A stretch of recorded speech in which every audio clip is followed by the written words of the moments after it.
Hey chess players! In my last video, I introduced void chess. Today, I will explain one rule in detail, the void tile. This is the most important rule in the game. Every capture you make will follow this rule. Let me show you exactly how it works. Watch what happens when white captures. White captured. The square is red.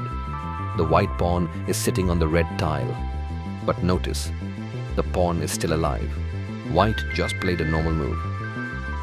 The pawn is safe for this turn. Now, listen carefully. This is the most important rule in void chess. On the next turn, when it is white's turn again, this tile will become a void. It does not matter what white does. White can move the pawn away. White can move another piece. Either way, the red tile becomes a permanent void at the end of white's next turn. The tile cannot stay red. The only thing white can change is whether the pawn survives or dies. Let me show you both options. First option.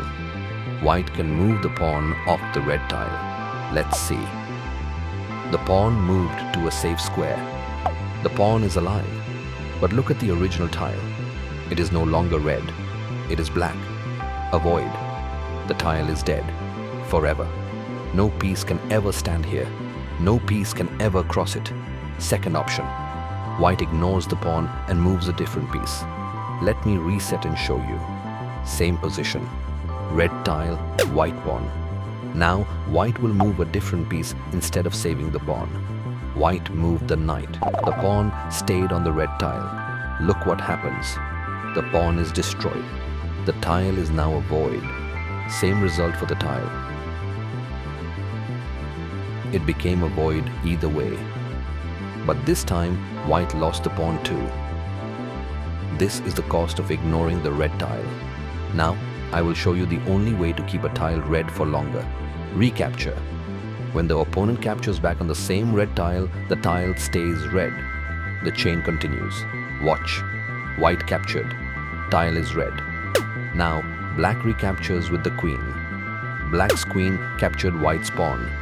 The tile is still red. The chain is alive. Now it is white's turn. If white captures the queen, the chain continues. If white moves anywhere else, at the end of black's next turn, the queen dies and the tile becomes a void. Black ignored the queen.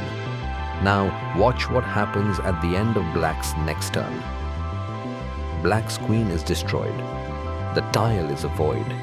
Black lost the most powerful piece on the board because black didn't move the queen on time.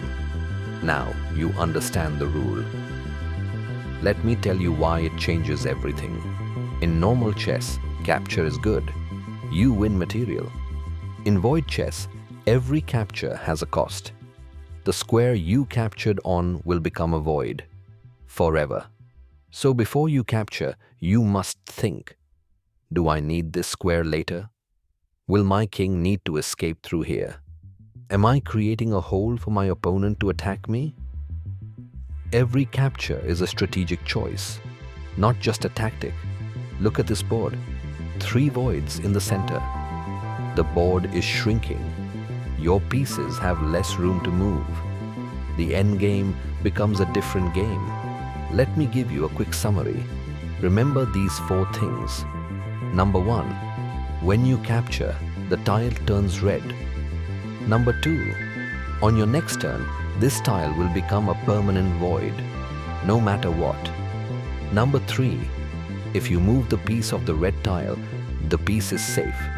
If you don't move it, the piece dies. The tile becomes a void either way. Number 4, the only way to keep a tile red longer is recapture. The opponent must capture back on the same red tile. The chain stays alive as long as captures keep happening. That is how the void tile works. Now you know the most important rule in void chess. In my next video, I will show you the minister, the only piece that can save the board from the void. Play Void Chess free at voidchess.com or download the app from Google Play. Subscribe to follow along. Thank you for watching.